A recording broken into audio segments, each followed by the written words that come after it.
Good evening विद्यार्थी मित्रांनो. बघा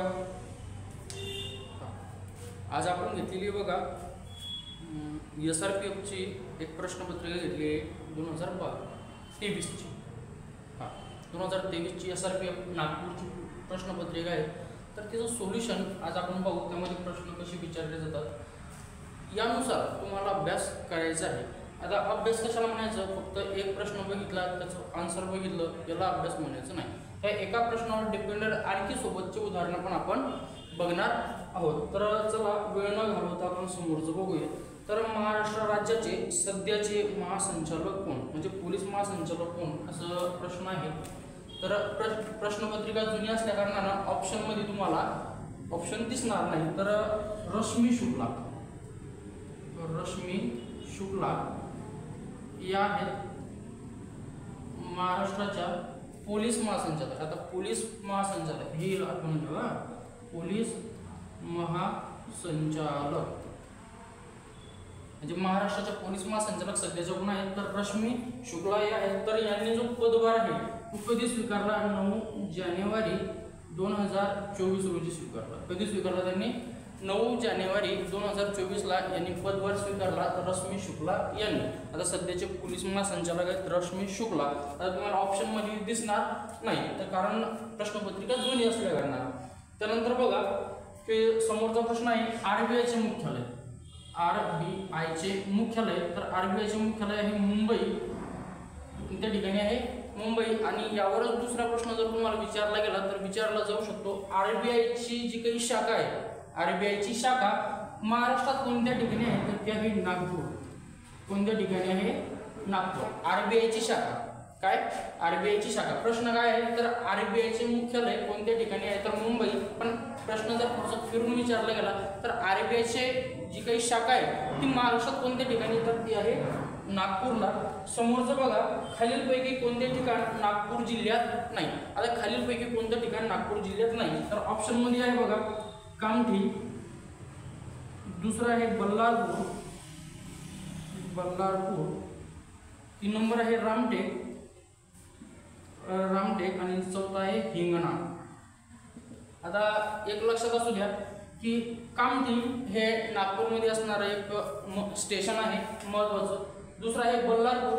त्यानंतर रामटेक लक्षात असू द्या, रामटेकला संत कवी कुलगुरू कालिदास संस्कृत विद्यापीठ आहे, सांस्कृतिक महाविद्यापीठ रामटेकला नागपूर जिल्ह्यात. म्हणजे कामठी नागपूरमध्ये आहे, रामटेकही नागपूरला आहे. त्यानंतर हिंगणा हा नागपूर शहराचा भाग आहे, नागपूर शहराचा भाग आहे हिंगणा. मग राहतो काय बल्लारपूर. आता बल्लारपूर कशामध्ये आहे तर चंद्रपूर जिल्ह्यातलं हे एक ठिकाण आहे बल्लारपूर. आणि या ठिकाणी कागद निर्मिती कारखाना आहे. कुठला कारखाना आहे, कागद निर्मिती कारखाना. लक्षात असू द्या जर तुम्हाला विचारलं व चंद्रपूर जिल्ह्यात कागद निर्मिती कारखाना कोणत्या ठिकाणी आहे, कोणत्या ठिकाणी तो बल्लारपूरला आहे. आणि बल्लारपूरचा जो कागद निर्मिती कारखाना तो कशापासून कागद निर्माण करतो तर बांबूपासून. हे लक्षात असू द्या, बांबूपासून कागद निर्माण करण्याचा कारखाना कोणत्या ठिकाणी आहे, बल्लारपूर या ठिकाणी आहे. त्यानंतर समोरचा जो प्रश्न आहे तो आहे राज्यसभा. काय, राज्यसभा दर किती वर्षांनी बरखास्त होते तर ते बरखास्त होत नाही. त्याचा कार्यकाल आहे 6 वर्षाचा. जो सदस्य आहे सदस्याचा राज्यसभेच्या सदस्याचा कार्यकाल 6 वर्ष आहे. पण राज्यसभा बरखास्त होत नाही. काय महत्वाचं लक्षात असू द्या, राज्यसभा सदस्याचा कार्यकाल आहे 6 वर्षाचा. जसं की लोकसभेचा कार्यकाल, लोकसभेवर आपण जे खासदार निवडून देतो ते 5 वर्षासाठी असतात. त्यानंतर ते परत निवडणूक होते, म्हणजे लोकसभा पूर्ण बरखास्त होते, नवीन मंत्रिमंडळ तयार होते. पण राज्यसभेचं तसं नाही. राज्यसभेमध्ये दर 2 वर्षाला 103 सदस्य निवृत्त होतात. प्रत्येक सदस्य हा 6 वर्षापर्यंत सदस्यत्व राखत असतो. तर राज्यसभा हे स्थायी सभागृह आहे, ते कधीही बरखास्त होत नाही, हे लक्षात असू द्या. म्हणजेच प्रश्न जो आहे की राज्यसभा दर किती वर्षांनी बरखास्त होते तर त्याचं ऑप्शन नंबर डी, ती कधीच बरखास्त होत नाही, हे लक्षात असू द्या. त्यानंतर आहे की महाराष्ट्र राज्याचे राज्य आपत्ती प्रतिसाद दलाचे 2 युनिट कोणत्या ठिकाणी आहे. राज्य आपत्ती प्रतिसाद दलाचे 2 युनिट, तर ऑप्शन नंबर आहे बी, नागपूर आणि धुळे. कोणत्या ठिकाणी आहे, नागपूर आणि धुळे. राज्य आपत्ती व्यवस्थापनाचे जे काही प्रतिसाद दल आहेत तर ते नागपूर आणि धुळे या दोनच ठिकाणी आहेत. प्रश्न तुम्हाला या बाजूला दिसेल, त्याचं सोल्युशन मी तुम्हाला या ठिकाणी देत आहे. त्यानंतर बघा की खालीलपैकी कोणतं औष्णिक विद्युत प्रकल्प नागपूर जिल्ह्यात नाही. आता नागपूर जिल्ह्यावर जास्त प्रश्न आहेत, तर ऑप्शन बघा काय काय आहेत. तर खापरखेडा 2 नंबर आहे, पारस, त्यानंतर आहे मौदा आणि 4 नंबर आहे कोराडी. आता एक लक्षात असू द्या, प्रॉपर नागपूर शहरात खापरखेडा आणि कोराडी प्रॉपर नागपूर शहरात आहे आणि पारस हे अकोला जिल्ह्यात आहे. कुठे आहे? अकोला जिल्ह्यामध्ये आहे. तर प्रश्न काय होता आपल्याला, नागपूर जिल्ह्यात नसणारा औष्णिक विद्युत प्रकल्प, 4 औष्णिक विद्युत प्रकल्प आहेत, यापैकी अकोला जिल्ह्यात असणारा कोणता आहे? पारस. आणि बाकीचे हे जे आहेत हे नागपूर जिल्ह्यात आहे. मग तुमचं उत्तर कुठलं आहे? तर नागपूर जिल्ह्यात नाही असं विचारलं म्हणजे काय असणार त्याचं उत्तर? पारस हे असणार आहे, ऑप्शन नंबर बी. तर खापरखेडा आणि कोराडी हे प्रॉपर नागपूर शहरात आहे, तर मौदा हे नागपूर जिल्ह्यामध्ये आहे, असं लक्षात असू द्या. त्यानंतर बघा की भारताचे 48वे सरन्यायाधीश कोण? आता 48वे सरन्यायाधीश विचारले, सध्या 50वे सरन्यायाधीश चालू आहेत. सध्या 50वे सरन्यायाधीश आहेत आणि 50 म्हणजे सध्याचे जर विचारले तर ते आहेत चंद्रगडू, जे ऑप्शन मध्ये डी मध्ये आहेत.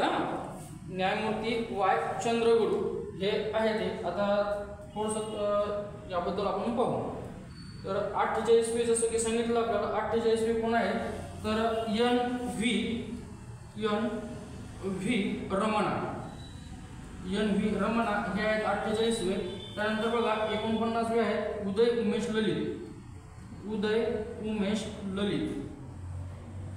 ललित आणि 50वे आहेत चंद्रगडू म्हणजे धनंजय चंद्रगडू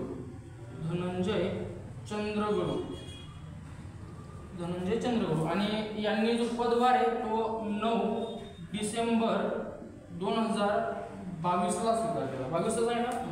2022 ला स्वीकारलेला आहे. त्यानंतर समोरचा प्रश्न बघा, इथपर्यंत समजलं बेटा? नक्की ना? काही अडचण असली तर मला कळवा काय.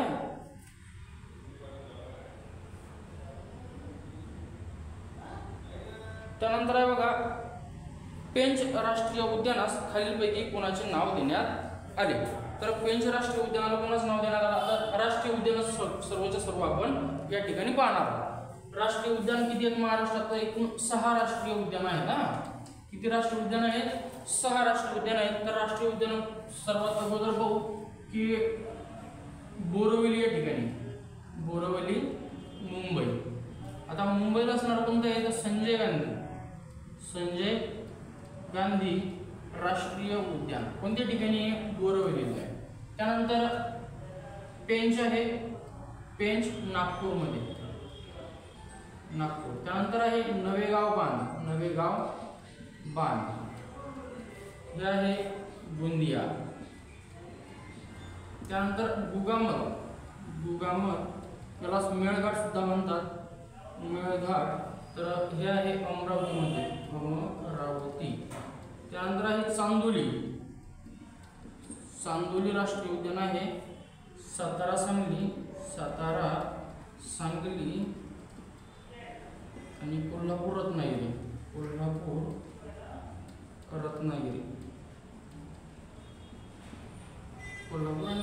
त्यानंतर आहे ताडोबा राष्ट्रीय उद्यान. कुठं आहे? तर चंद्रपूर. म्हणजे अशा पद्धतीचे 6 राष्ट्रीय उद्यान महाराष्ट्रात आहेत. लक्षात असू द्या, 6 राष्ट्रीय उद्यान. पहिलं आहे बोरिवली संजय गांधी राष्ट्रीय उद्यान. त्यानंतर आहे नागपूरचं पेंच राष्ट्रीय उद्यान आणि त्यानंतर आहे गोंदियाचं नवेगाव बांध राष्ट्रीय उद्यान. नंतर आहे अमरावतीचं गुगामल किंवा मेळघाट, गुगामललाच मेळघाट हे नाव आहे. त्यानंतर बघा आहे सातारा सांगली कोल्हापूर आणि रत्नागिरी अशा 4 जिल्ह्याची जी सीमा आहे ती आहे चांदोली राष्ट्रीय उद्यान आणि चंद्रपूरमध्ये आहे ताडोबा राष्ट्रीय उद्यान. तर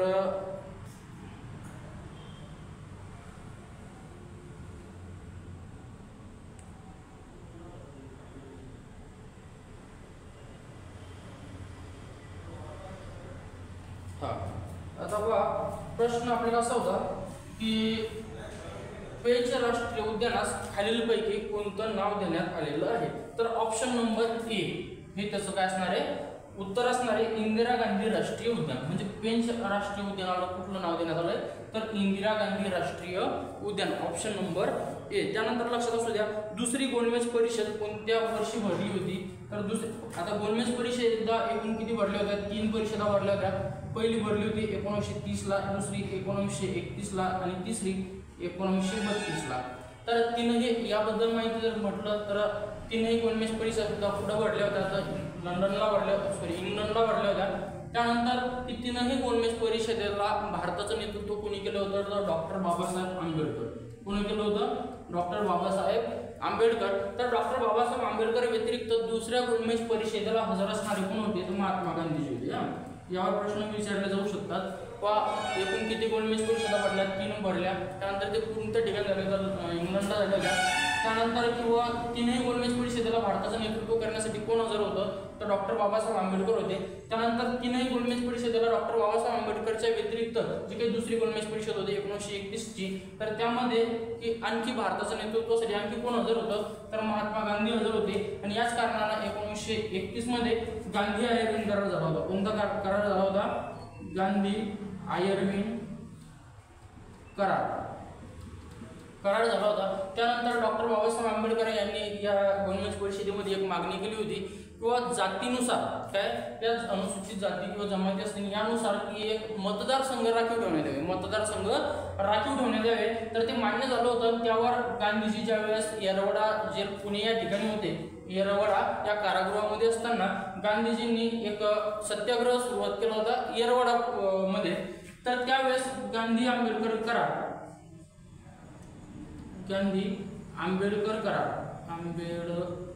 याला पुणे करार सुद्धा म्हणतात. तर हा पुणे करार यांच्यामध्ये झाला होता 1932 मध्ये. तर 1932 मध्ये पुणे करार आणि 1931 मध्ये तर गांधी आयर्विन करार झाला होता. इंग्रज अधिकारी होता आयर्विन, या दोघांमध्ये एक सामंजस्य करार झाला होता. तो झाला होता 1931 मध्ये गांधी आयर्विन करार. दोन्ही करार विचारले जाऊ शकतात आणि विचारलेले आहेत ना. तर पुणे करार हा कुठं झाला होता? पुणे करारालाच येरवडा करार सुद्धा म्हणतात, कारण तो येरवडा या कारागृहामध्ये झालेला होता 1932 मध्ये. ही आठवणी ठेवा. म्हणजे 3 जे काही गोलमेज परिषद आहेत यावर डिपेंडेड आहे बाकीचे प्रश्न. यावर प्रश्न कसे तयार होतात? व 3 गोलमेज परिषदेमध्ये पहिली गोलमेज परिषद 1930 ची, दुसरी 1931 ची, तिसरी 1932 ची. तर या तीनही गोलमेज परिषदेला हजर असणारे भारताचं नेतृत्व करणारे कोण होते? डॉक्टर बाबासाहेब आंबेडकर. यांच्या व्यतिरिक्त दुसऱ्या गोलमेज परिषदेला आणखी कोण हजर होतं भारताचं? तर महात्मा गांधी. त्यानंतर 1931 मध्ये गांधी आणि आयर्विन हा जो आहे, आयर्विन नावाचा इंग्रज अधिकारी होता, यांच्यात एक सामंजस्य करार झाला होता. तो झाला होता 1931 ला की यांना तिकडे जाण्यासाठी झाला होता. त्यानंतर की डॉक्टर बाबासाहेब आंबेडकर यांनी ज्या जातीनुसार अनुसूचित जाती किंवा जमाती असतील यांच्यासाठी जे मतदारसंघ राखीव ठेवण्यात आले होते यांच्याबद्दल यावर विरोध करत डॉक्टर बाबासाहेब आंबेडकरच्या विरोधात यांनी महात्मा गांधी यांनी येरवडा या कारागृहामध्ये आंदोलन केलं होतं. आणि त्या आंदोलन सोडण्यासाठी डॉक्टर बाबासाहेब आंबेडकर ते येरवडा जेलमध्ये गांधीजींना भेटण्यासाठी गेले आणि दोघांमध्ये जो सामंजस्य करार झाला तो झाला होता 1932 मध्ये. आणि या करारानुसार की ज्या मतदारसंघांना राखीव ठेवतात त्यांच्यासाठी जागा राखीव ठेवण्यात आला हा तो करार झाला होता. आणि या कराराला पुणे करार म्हणतात. तो झाला होता 1932 मध्ये. आणि कोणामध्ये झाला होता हा प्रश्न सुद्धा विचारला जातो. पुणे करार कोणत्या 2 व्यक्तींमध्ये झाला होता? तर डॉक्टर बाबासाहेब आंबेडकर आणि महात्मा गांधी. तर प्रश्न असा होता की दुसरी गोलमेज परिषद कोणत्या साली भरली होती? तर ऑप्शन नंबर बी 1931 मध्ये. त्यानंतर बघा छत्रपती शिवाजी महाराज यांनी सर्वप्रथम कोणता किल्ला जिंकला? तर साहजिकच कोणता किल्ला जिंकला? तर तो किल्ला जिंकल्यानंतर स्वराज्याचं तोरण बांधलं होतं, म्हणजेच तोरणा हा किल्ला असणार. समजलं का? तर ऑप्शन नंबर सी. त्यानंतर बघा समोरचा प्रश्न आहे, उपराष्ट्रपती हे रिकाम्या जागाचे पदसिद्ध अध्यक्ष असतात. आता जी काही संसद आहे, आता समोर पहा, आता थोडंसं आपण विषय थोडा टाळू, दुसरीकडे थोडं फिरू. तर संसद कशा म्हणून तयार होते? प्रश्न विचारला गेलेला आहे. संसद कशा मिळून तयार होते? तर संसद कशा म्हणून तयार होते? बघा इथे लिहितो संसद. आता संसदेत कशा कशाचा समावेश होतो? संसदेमध्ये 3 घटकाचा समावेश होतो. पहिला घटक आहे लोकसभा, दुसरा घटक आहे राज्यसभा आणि तिसरा घटक यातला कुठला आहे तर उपराष्ट्रपती. उपराष्ट्रपती. आता जर तुम्हाला विचारलं आता याबद्दल कलम सुद्धा विचारली जाऊ शकते. आता संसद कलम किती आहे 79, लोकसभा कलम 80, सॉरी राज्यसभा कलम 80 आणि लोकसभा कलम 81. तसंच की राष्ट्रपती कलम किती आहे कलम सुद्धा आपण बघायला राष्ट्रपती कलम 52 आहे. तसंच उपराष्ट्रपती हे पद म्हणजे भारतीय राज्यघटनेनुसार संसद एक असावी तर ती 79 कलमानुसार, लोकसभा 81 कलमानुसार, राज्यसभा 80 कलमानुसार असावी. की भारताचा कारभार कोणाच्या तरी नावाने चालला पाहिजे तो व्यक्ती कोण आहे राष्ट्रपती आहे. राष्ट्रपती कोणत्या कलमानुसार तयार झाला तर कलम 52 नुसार. त्यानंतर उपराष्ट्रपती संदर्भात कलम कोणती कलम 63 नुसार. आता या उपराष्ट्रपती संबंधात आणखी कलम कुठले कुठले आहेत तर त्यासाठी एक आपली शॉर्टकट आहे उसका निकास शनी है. शनी है. उ म्हणजे काय तर उपराष्ट्रपती. उपराष्ट्रपती. स म्हणजे तो सभापती असतो. सभापती म्हणजेच आपल्याला जे काही प्रश्न होता हा प्रश्न या ठिकाणी महत्त्वाचा आहे हा. की प्रश्न असा होता की राष्ट्रपती हे खालीलपैकी कोणत्या कशाचे रिकाम्या जागाचे पदसिद्ध अध्यक्ष असतात तर ते आहेत राज्यसभेचे. कशाचे असतात ते राज्यसभेचे. आणि उपराष्ट्रपती हा राज्यसभेचा पदसिद्ध अध्यक्ष असतो हा. पदसिद्ध अध्यक्ष असतो म्हणजे जसं की लोकसभेचा अध्यक्ष त्यामधून जे निवडून दिले आपण खासदार त्यामधून निवडला जातो. पण राज्यसभेचे जे खासदार आहेत त्याचा जे अध्यक्ष असतो तो कोण असतो जो उपराष्ट्रपती असेल तोच. मग हे उपराष्ट्रपती असतो हे कोण ठरवून दिलं आपण ठरवलं का नाही तर तिथल्या संसदेतल्या लोकांनी ठरवलं का नाही तर कोण ठरवलं राज्यघटनेनं. आणि त्या राज्यघटनेतील कोणत्या कलमानुसार ठरवलं गेलं ते तर तो उपराष्ट्रपती कलम 63 आणि तो सभापती असतो कलम 64 नुसार. समजलं काय. त्यानंतर का म्हणजे काय तर कार्य. नि म्हणजे काय निर्वाचन म्हणजे त्याचे निर्वाचन म्हणजे काय तर त्याची जी निवड होती तर कोणती निर्वाचित सदस्य त्या सदस्य म्हणून त्याचे निर्वाचन होते. त्यानंतर काम म्हणजे काय तर कार्य सॉरी काम म्हणजे कार्य. दुसरं काम म्हणजे कार्यकाल हा. कार्यकाल म्हणजे त्यानं तो किती वर्ष त्यावर असलं पाहिजे. आता स या ठिकाणी सायलेंट आहे. त्यानंतर श म्हणजे काय तर त्याची शपथ ग्रहण करणं म्हणजे शपथ कोणासमोर घेतली पाहिजे शपथ कशी घेतली पाहिजे. नि म्हणजे काय तर निवृत्त किती वर्षानंतर त्यानं निवृत्त व्हायला पाहिजे असं यामध्ये दिलेलं आहे. मग बघा की उपराष्ट्रपती संबंधात कुठल्या कुठल्या कलम आहेत. उपराष्ट्रपती पद आहे 63 कलमानुसार तयार होतं. त्या संबंधित कलम आहे त्याच्याबद्दल आपण एक शॉर्टकट लिहिलेली आहे. शॉर्टकट कुठली आहे उसका निकास शनी है. उ म्हणजे उपराष्ट्रपती. स म्हणजे सभापती. का म्हणजे कार्य. नि म्हणजे निर्वाचन. का म्हणजे कार्यकाळ. स या ठिकाणी आपण सायलेंट लिहिलेला आहे सहचा काही अर्थ नाही. त्यानंतर श म्हणजे काय शपथ. नि म्हणजे निवृत्ती. तर यामध्ये कलमा बघा 63 64 ईट आहे 65 ही आहे 66 ही आहे 67 ईट आहे जे स ला आपण सायलेंट ठेवलं ते 68 कलम. त्यानंतर आहे 69 आणि 70 म्हणजे उपराष्ट्रपती संबंधात कलमा जर विचारला तर 63 ते 70 एवढे त्यामध्ये कलम आहेत. तर हा राज्यसभेचा अध्यक्ष असतो पदसिद्ध अध्यक्ष असतो. उपराष्ट्रपती हा राज्यसभेचा पदसिद्ध अध्यक्ष असतो. कलम किती कलम आहे 64. समजलं का. या संदर्भात कलम आणखी कलम संसद कलम 79 लोकसभा 81 राज्यसभा 80. त्यानंतर राष्ट्रपती कलम 52 उपराष्ट्रपती कलम 63. तसंच पंतप्रधान कलम सुद्धा विचारले जाते. पंतप्रधान कलम किती आहे 74. त्यानंतर आणखी बघा राज्यसभेचा हा पदसिद्ध अध्यक्ष असतो. उपराष्ट्रपती कलम किती आहे 64. या उपराष्ट्रपती संबंधातल्या कलम आहेत 63 पासून 70 पर्यंत. त्यानंतर बघा की राज्य राखीव दलाचे मुख्यालय खालीलपैकी कुठे आहे तर नागपूर या ठिकाणी. ऑप्शनमध्ये नागपूरचा तर नागपूरवर जास्त प्रश्न विचारलेले आहेत तर ऑप्शनमधलं नागपूर या ठिकाणी आहे. त्यानंतर बघा खालीलपैकी कोणत्या वायूमुळे पृथ्वीचे वातावरण उबदार बनते तर याचा आहे carbon dioxide. Option number C. बघा तर महात्मा फुले यांचा जन्म कधी झाला. महात्मा फुले यांचा जन्म कधी झाला तर 11 एप्रिल 1827. कधी झाला 11 एप्रिल 1827. हे आठवणीतच असू द्या ज्यांच्याबद्दल बरंच काही विचारलं जातं या. स्त्री शिक्षणाबद्दलचा सर्वात अगोदर पाया रोवणारे समाजसुधारक स्वतःला आणि स्वतःच्या पत्नीला वाहून घेणारे पहिले समाजसुधारक पहिली स्त्री शिक्षिका यांची पत्नी म्हणजे बरेचसे अत्याचार सहन करून सुद्धा स्त्री शिक्षणाचा पाया रोवणारे हे समाजसुधारक आहेत. त्यांचा जो जन्म आहे तो 11 एप्रिल 1827 आहे, म्हणजे ऑप्शन नंबर सी. त्यानंतर प्रश्न आहे वर्गीस कुरियन हे खालीलपैकी कशाशी संबंधित आहे, तर ते आहे धवल क्रांती. कुठली क्रांती? धवल क्रांती. आता धवल क्रांती कशाशी संबंधित आहे, तर दूध उत्पादनाशी संबंधित आहे. कशाशी संबंधित आहे? दूध उत्पादनाशी. आता ऑप्शन नंबर डी, तर ऑप्शन नंबर डी उत्तर बरोबर आहे की धवल क्रांती संबंधित वर्गीस कुरियन आहे. तर ऑप्शन नंबर बी आहे बघा, हरित क्रांती. हरित क्रांती बरोबर. तर हरित क्रांती म्हणजे काय, तर अन्नधान्य उत्पादनाशी संबंधित आहे. आता क्रांत्या जर बघितल्या, हरित क्रांती अन्नधान्य उत्पादन. त्यानंतर गोल क्रांती, तर आलू ज्याला म्हणतो आपण, बटाटा उत्पादन. त्यानंतर लाल क्रांती. लाल क्रांती, लाल काय असते, एकतर मांस किंवा टोमॅटो उत्पादन. त्यानंतर आणखी पीत क्रांती म्हणजे पिवळं तेल असते म्हणून तेलाशी संबंधित तेलबिया उत्पादनाशी संबंधित पीत क्रांती. त्यानंतर नील क्रांती. नील म्हणजे काय, तर पाणी निळं असते, पाण्यात काय असते, मासे, म्हणजे मत्स्योत्पादन. मत्स्योत्पादनाशी संबंधित कुठली क्रांती, तर नील क्रांती, निळी क्रांती. म्हणजे एका प्रश्नावर आपण आणखी थोडेफार प्रश्न त्यासोबत जोडून घेते, याला थोडा अभ्यास म्हणतात. त्यानंतर बघा की हात या शब्दाचा, आता झालंय आपलं मराठी व्याकरण सुरू, तर हात या शब्दाचा समानार्थी शब्द कोणता नाही असं विचारलंय. तर ऑप्शन आहे बघा, कर, पाणी, पद आणि हस्त. कर म्हणजे हात, हस्त म्हणजे सुद्धा हात, आणि पाणी म्हणजे हात. आता पाणी मध्ये फरक आहे.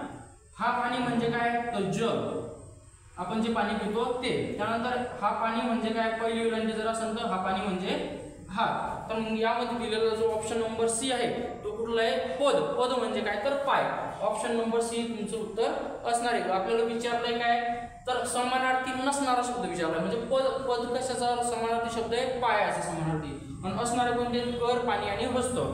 पाणी पण हा पाणी, पाणी म्हणजे हात, आणि हा पाणी म्हणजे काय, जल, आपण जे पितो ते. त्यानंतर बघा की सायास हा शब्द आहे, सायास. प्रश्न बघा की सायास या शब्दाचा विरुद्धार्थी शब्द कोणता, तर विनायास. विनायास, विना सायास लिहायचं नाही, विनायास असाच उत्तर आलं पाहिजे. विना सायास लिहायचं नाही. विना सायास ऑप्शन नंबर ए लाच आहे, पण आपलं उत्तर किती आहे, ऑप्शन नंबर बी. त्यानंतर बघा अनुनासिक नसणारे व्यंजन. आता अनुनासिक कुठले कुठले आहेत, तर पहिला आहे ड सारखा न, नंतर त्र सारखा न, नंतर मोठा न, नंतर लहाना न आणि म. हे काय अनुनासिक आहेत. एकूण 5 अनुनासिक आहेत मराठी व्याकरणामध्ये. तर 5 अनुनासिक आहे बघा, यापैकी कुठलं आहे आणि याच्या व्यतिरिक्त कोणतं जे असेल ते आपलं काय असणार, उत्तर असणार. तर न आहे, हा न आहे बघा. ऑप्शन नंबर सी ला म आहे आणि ऑप्शन नंबर डी ला हा न आहे. पण इथं देताना ड दिलाय, यामध्ये जर टिंब दिला असता तर तो न झाला असता, अनुनासिक झाला असता. पण टिंब दिलाय का, ऑप्शन नंबर ए मध्ये नाही. तर ते ड हे व्यंजन झालं. आपल्याला विचारलंय अनुनासिक, तर व्यंजन या ठिकाणी ड दिलेलं आहे व्यंजन. तर ड चा अनुनासिक करण्यासाठी ड टिंब असायला पाहिजे. त्यानंतर बघा म्हणजे थोडा यामध्ये फरक दिलेला जातो आणि तोच आपल्याला ओळखता आला पाहिजे. आता समोरचं बघा, समोर काय आहे, तर समोर आहे गिरी अधिक ईश. काय, गिरी अधिक ईश. आता हा एक दीर्घत्व स्वर संधीचा एक्झाम्पल आहे. तर यामध्ये ई अधिक ई बरोबर दीर्घ ई तयार होते, म्हणजेच गिरीश असा शब्द तयार होतो. मग बघा असा शब्द कुठल्या ऑप्शन मध्ये, option number C. Option number C मध्ये, तर ऑप्शन नंबर सी मध्ये दिलेला आहे गिरीश, म्हणजे दीर्घत्व स्वर संधीचा हा एक नियम आहे, त्या नियमावर आधारित आहे. नंतर बघा समोरचा प्रश्न आहे, पंकज लांबदोरी आणायला गेला. वाक्य पहा, पंकज लांबदोरी आणायला गेला. आणि दुसरं वाक्य आहे, पंकज दोरी आणायला लांब गेला. आता आपल्या प्रश्नात विचारलंय काय, तर पुढील वाक्यातील अधोरेखित शब्दाची जात ओळखा.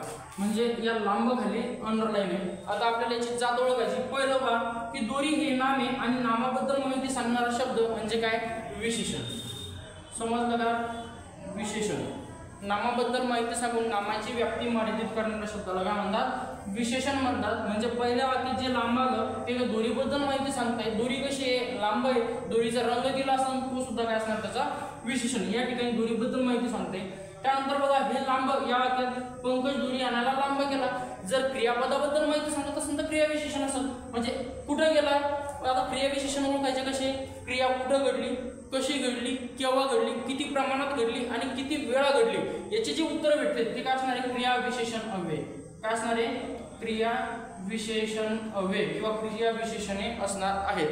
मग आता पहा की गेला, कुठं गेला, दूर गेला किंवा लांब गेला. हे लांब काय असणार आहे, या क्रियापदाबद्दल माहिती सांगते म्हणून ते असणार क्रिया विशेषण. आता ऑप्शन नंबर पहा की पहिल्या वाक्यात आहे विशेषण, दुसऱ्या वाक्यात आहे क्रिया विशेषण. ऑप्शन नंबर इथे येत आहे विशेषण आणि क्रिया विशेषण, option number A.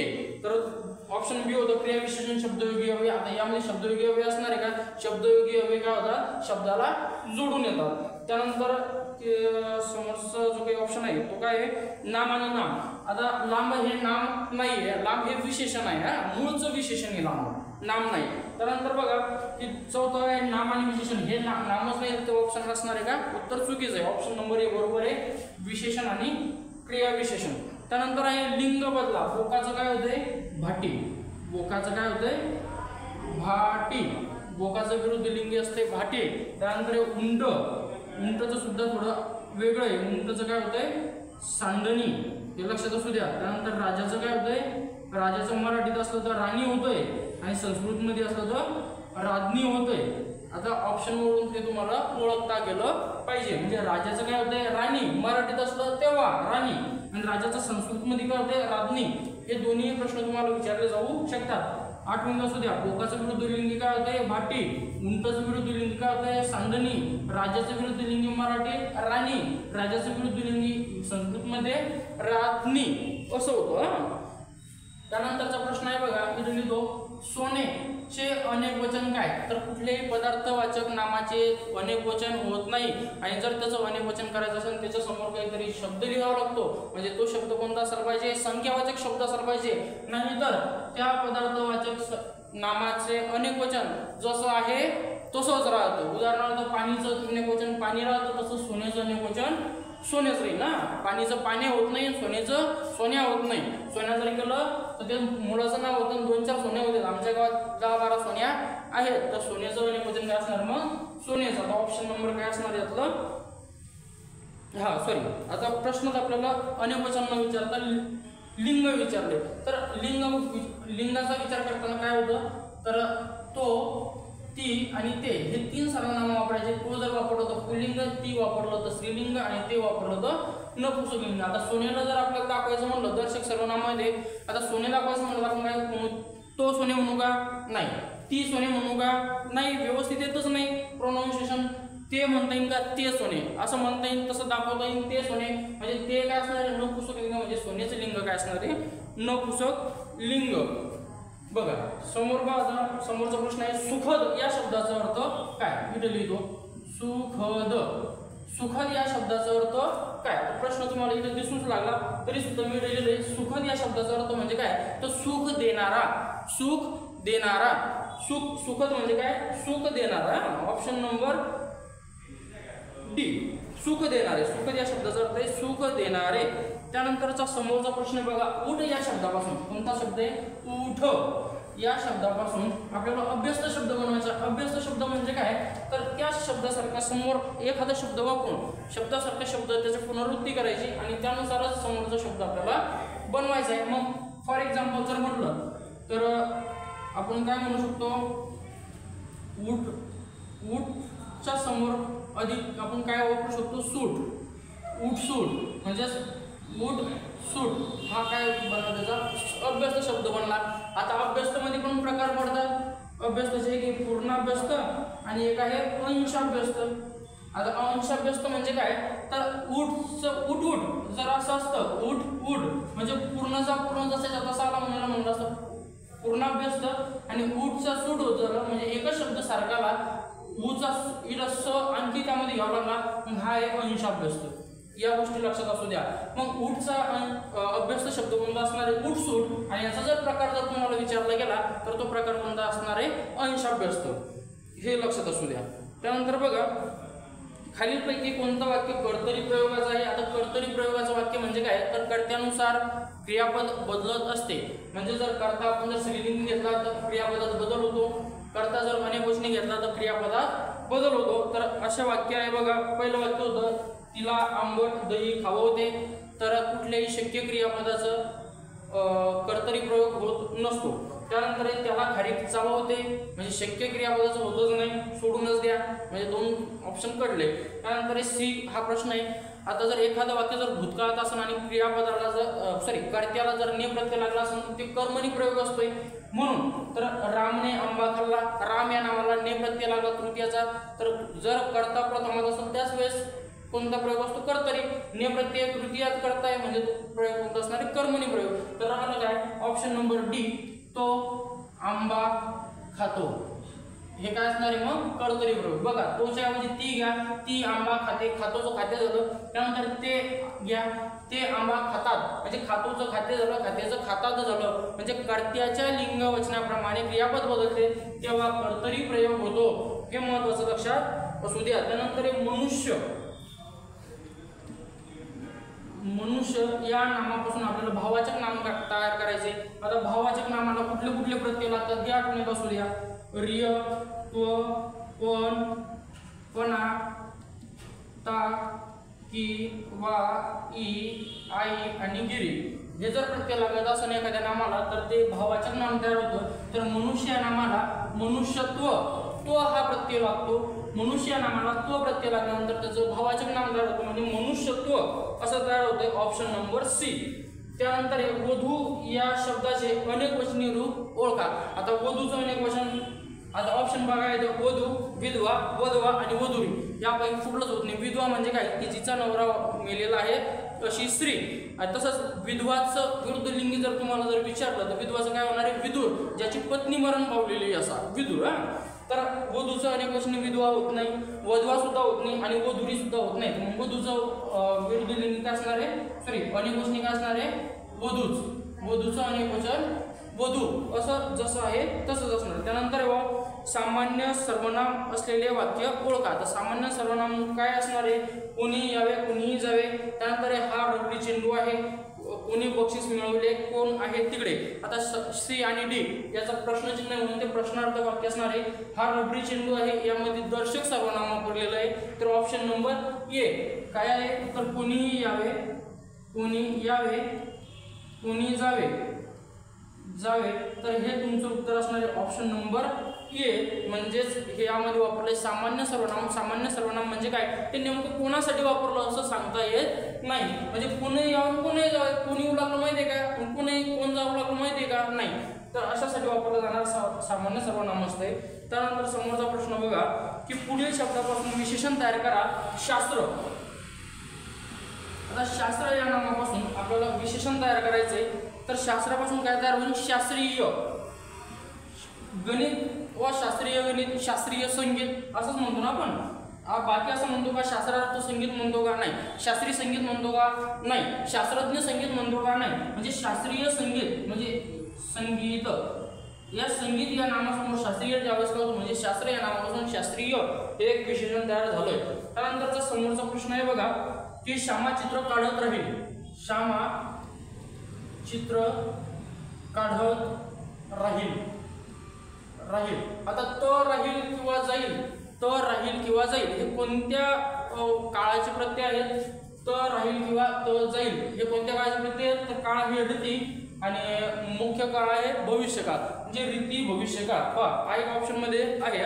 Option number A. आता रीती काळ कसा दाखवला होतो ते पहा. तुम्हाला शॉर्टकट मध्ये काळ कसे ओळखायचे हे सांगतो. काळाचे मुख्य 3 प्रकार पडतात. काळ कसे ओळखायचे एकदम 2 मिनिटात सांगतो कसं आहे. आता टाइमपास होऊ लागला हे होऊ लागला, पण एका प्रश्नासोबत आपल्याला आणखी प्रश्न बघायचे. जर यावर जर विचारलं गेलं तर सांगता येत नाही ना. काळावर विचारलं तर पहा काळाचे मुख्य 3 प्रकार पडतात. वर्तमान काळ, भूतकाळ आणि भविष्यकाळ. त्यानंतर आता काळ ओळखताना संपूर्ण वाक्य किती लांब दिलंय त्या वाक्याशी काहीच घेणं नाही आपल्याला. फक्त बघायचंय काय वाक्याचं क्रियापद बघायचं, त्या क्रियापदात काय बदल झाला ते बदल बघायचा आहे. त्या बदलावरच काळ डिपेंड आहे.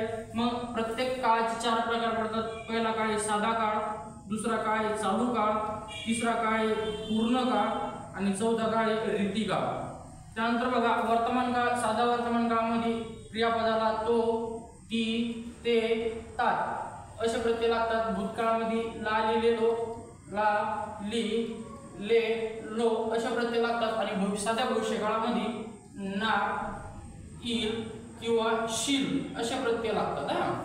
त्यानंतर बघा चालू काळामध्ये त आहे असा प्रत्यय लागतो. त्यानंतर चालू भूतकाळामध्ये त, होता, होती आणि होते असे प्रत्यय लागतात. आणि चालू भविष्यकाळामध्ये त, असेल असे प्रत्यय लागतात. म्हणजे तो आंबा खातो, तिने आंबा खाल्ला, तो आंबा खाणार किंवा तो आंबा खाईल, तू आंबा खाशील अशा पद्धतीने प्रत्यय लागतात. त्यानंतर चालू वर्तमान काळापासून तो आंबा खात आहे. त्यानंतर चालू भूतकाळापासून तो आंबा खात होता, ती आंबा खात होती, ते आंबे खात होते. त्यानंतर भविष्यकाळापासून तो आंबा खात असेल अशा पद्धतीने काढायचं. त्यानंतर पूर्ण काळ दाखवण्यासाठी पूर्ण काळ म्हणजे काय तर भूतकाळासारखे दाखवले जाते. लाली, लेलो, लाली, लेलो आहे. त्यानंतर पूर्ण भूतकाळ दाखवण्यासाठी लाली, लेलो, लाली, लेलो, होता, होती, होते, होता, होती, होते. त्यानंतर चालू पूर्ण भविष्यकाळ दाखवण्यासाठी लाली, लेलो, लाली, लेलो असेल. लाली, लेलो असेल. त्यानंतर रीतिकाळ दाखवायचा. तर रीतिकाळामध्ये त्यामध्ये सातत्य दाखवलं जातं, रिपिटेशन दाखवलं जातं. ती जी क्रिया आहे ती नेहमी किती वेळानंतर घडते असं दाखवलं जातं रीतिकाळामध्ये. तर रीती वर्तमान दाखवण्यासाठी त असतो आणि रीती भूतकाळासाठी त असे आणि रीती भविष्यकाळासाठी त राहील किंवा जाईल असे जर प्रत्यय असेल तर रीती भविष्यकाळ असतो. आणि वाक्य आपल्याला काय दिलं होतं ते बघा. वाक्य कुठं हरवलं. रामा चित्र काढत राहील म्हणजे तो राहील असा प्रत्यय होता. म्हणजेच रीती भविष्यकाळ हे तुम्हाला आठवणीत ठेवायचंय. या गोष्टी तुमच्या लक्षात असू द्या. कुठले कुठले प्रत्यय क्रियापदाला लागतात त्यानुसार त्याचा काळ ठरत असतो. तो तिथीचा असेल तर साधा वर्तमान काळ, लाली, लेलो असेल तर साधा भूतकाळ, ना, इन, शील असेल तर साधा भविष्यकाळ, त आहे असं असेल तर चालू वर्तमान काळ, तो होता, होती, होते असेल तर चालू भूतकाळ, तो असेल तर चालू भविष्यकाळ, लाली, लेलो आहे असेल तर चालू पूर्ण वर्तमान काळ, लाली, लेलो, होता, होती असेल तर पूर्ण भूतकाळ. तर लाली, लेलो असेल वरून काय जाणवतंय पूर्ण भविष्यकाळ. तो असतो वरून रीती वर्तमान काळ. उदाहरणार्थ तो आंबा खात असतो, तो आंबा खात असे, तो आंबा खात राहील किंवा जाईल अशा पद्धतीने वाक्य तयार होतात. तर यानुसार तुम्हाला काय आले पाहिजे याचा तुमच्याकडे स्क्रीनशॉट काढलेला असू द्या. त्यानुसार तुम्हाला काळ ओळखता येईल किंवा याला लिहून तुमच्याकडे असू द्या. आणि यावर जसं मी लिहिलंय तसं त्याच पद्धतीने तुम्ही एक लिहिण्याचा प्रयत्न करा. म्हणजे तुमचं कसं आहे ना काळ पाठ होईल. 2 मिनिटात काळ शिकलो आपण ना, 2च मिनिटात, जास्त वेळ लागला का नाही. त्यानंतर बघा पुढीलपैकी कालवाचक क्रियाविशेषणाचा प्रकार ओळखा. आता क्रियाविशेषण कालवाचक ओळखायचे आपल्याला. तर कालवाचक कसे असणार आहे तर गतिदर्शक, निश्चयदर्शक आणि आवृत्तीदर्शक. तर आवृत्तीदर्शक हा कालवाचकचा प्रकार आहे. आवृत्तीदर्शक हा कसा आहे कालवाचकचा प्रकार आहे. गतिदर्शक नाहीये आणि निश्चयदर्शक सुद्धा नाहीये, आवृत्तीदर्शक आहे. Option number C. त्यानंतर बघा अधोरेखित शब्दाचा प्रकार ओळखा. तू पण माझ्या बरोबर प्रार्थना म्हण म्हणजे माझ्या बरोबर प्रार्थना म्हण. तर हा कुठला प्रकार आहे हे बघू आपण. की उभयनोभी, उभय म्हणजे काय दोन पक्ष जोडणारा नाहीये. शब्दयोगी अव्यय म्हणजे शब्दाला जोडून पण आलेला नाहीये. क्रियाविशेषण तर क्रियापदाबद्दल माहिती सांगणारा पण नाहीये. तर केवळ प्रयोगी अव्यय, तर केवळ प्रयोगी अव्यय सुद्धा नाहीये. तर क्रियाविशेषण अव्यय आहे. C option number C. तर केवळ प्रयोगी अवयवामध्ये मनातील भावना व्यक्त होतात आणि एक्सक्लेमेशन मार्क असते. शब्दयोगी अवयवामध्ये शब्दाला जोडून आलेलं असते. तर उभयनिष्ठ अवयवामध्ये 2 वाक्य किंवा 2 शब्द जोडण्याचं काम केलेलं असते. तर माझ्या बरोबर आहे कसा आहे तर माझ्या बरोबर आहे अशा पद्धतीने दाखवले. म्हणजे क्रिया कशी घडली, केव्हा घडली, किती वेळा घडली आणि किती प्रमाणात घडली असे सांगणार शब्द. आता यामध्ये बरोबर हे उत्तर येण्यासाठी आपण काय कसा प्रश्न विचारू शकतो किंवा कसा आहे तर माझ्या बरोबर आहे असं म्हटलंय किंवा माझ्या बरोबर प्रार्थना कसं म्हण माझ्या बरोबर म्हण म्हणजे काय असणार आहे क्रिया विशेषण असणार आहे. त्यानंतर समोरचा प्रश्न आहे बघा.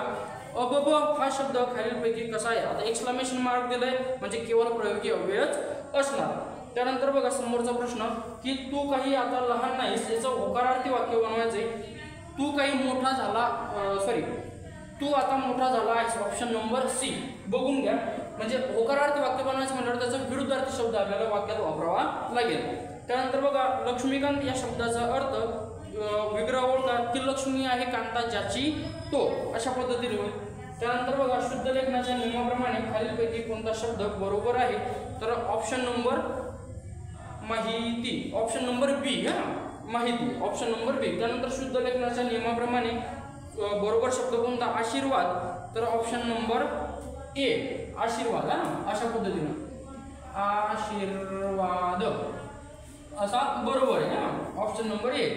त्यानंतर आहे की समूहातील योग्य शब्द ओळखा, अधांतरी लोंबगळणारा त्रिशंकू.